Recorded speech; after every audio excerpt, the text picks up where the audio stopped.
sejahtera bagi kita semua. Perkenalkan, nama saya Romalis Nenggolan SIMAK, peserta Latsar CPNS Pemerintah Kabupaten Serdang Bedagai, Angkatan ke-23, Kelompok 3, dengan nomor absen 27, pengampu materi Ibu Yang Normalia, SSTMKes, Lembaga Penyelenggara Diklat, BPSDM Provinsi Sumatera Utara. Pada kesempatan ini, saya ingin memaparkan core value ASN berakhlak, yaitu akronim dari berorientasi pelayanan, akuntabel, kompeten, harmonis, loyal, adaptif, dan kolaboratif. Pada video ini, saya akan fokus memaparkan poin adaptif. Adaptif merupakan salah satu karakter penting yang dibutuhkan oleh individu maupun organisasi untuk mempertahankan kelangsungan hidupnya. Perilaku adaptif merupakan kemampuan karyawan untuk beradaptasi dengan lingkungan pekerjaannya. Kata kunci adaptif ada 3. Pertama, inovasi. Kedua, antusias terhadap perubahan, dan ketiga, proaktif. Perilaku adaptif. Yang pertama, cepat menyesuaikan diri. Yang kedua, terus berinovasi dan kreativitas. Dan yang ketiga, bertindak proaktif. Mengapa sih nilai-nilai adaptif perlu diaktualisasikan dalam pelaksanaan tugas-tugas jabatan di sektor publik? Pertama, perubahan lingkungan strategis. Lingkungan strategis di tingkat global, regional maupun nasional yang kompleks dan terus berubah-ubah adalah tantangan yang tidak mudah bagi praktek administrasi publik. Tantangan tersebut merupakan proses-proses kebijakan publik dan penyelenggaraan pemerintahan ke depan. Dalam kondisi di mana perubahan adalah sesuatu yang konstan, dengan nilai-nilai sosial ekonomi masyarakat yang terus bergerak, disertai dengan literasi publik yang juga meningkat, maka cara sektor publik dalam menyelenggarakan fungsinya juga memerlukan kemampuan adaptasi yang memadai. Adaptasi ini diperlukan untuk mencapai tujuan-tujuan pembangunan yang lebih ramah terhadap lingkungan. Kedua, kompetisi di sektor publik. Perubahan dalam konteks pembangunan ekonomi antar negara mendorong adanya pergeseran peta kekuatan ekonomi, di mana daya saing menjadi salah satu ukuran kinerja sebuah negara dalam kompetisi global. Seluruh bentuk kompetisi akan memaksa dan mendorong pemerintah, baik di tingkat nasional maupun daerah, dengan motor birokrasinya untuk terus bersaing dan beradaptasi menghadapi setiap perubahan lingkungan yang terjadi. Adaptasi menjadi kata kunci bagi negara untuk dapat menjadi kompetitif. Yang ketiga, komitmen mutu.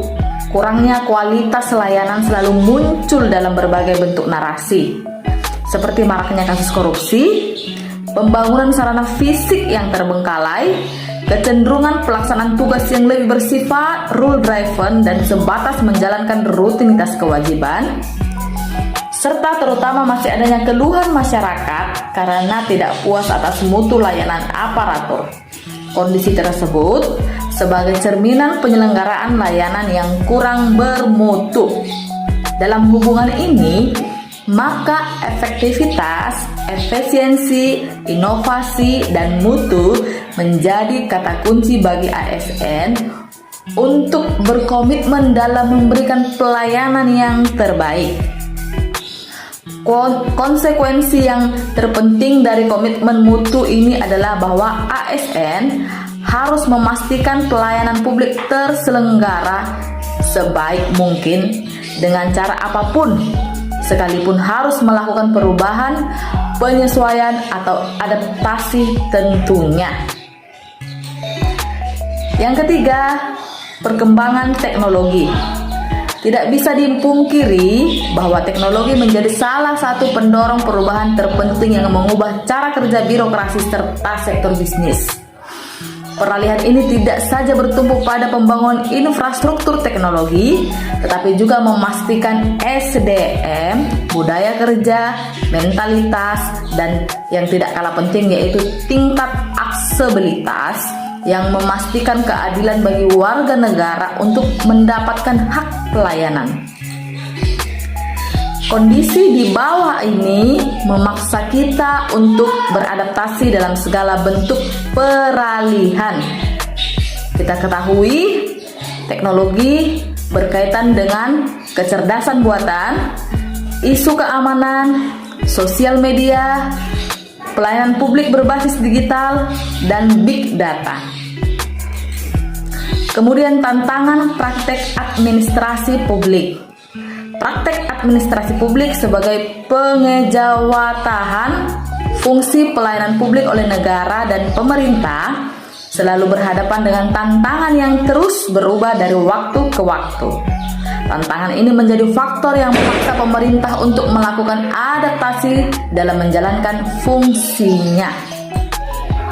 Organisasi adaptif merupakan fondasi organisasi adaptif dibentuk dari 3 unsur dasar. Pertama, landscape, yaitu bagaimana memahami adanya kebutuhan organisasi untuk beradaptasi dengan lingkungan strategis yang berubah secara konstan. Yang kedua, pembelajaran, perencanaan beradaptasi, penciptaan budaya adaptif, dan struktur adaptasi.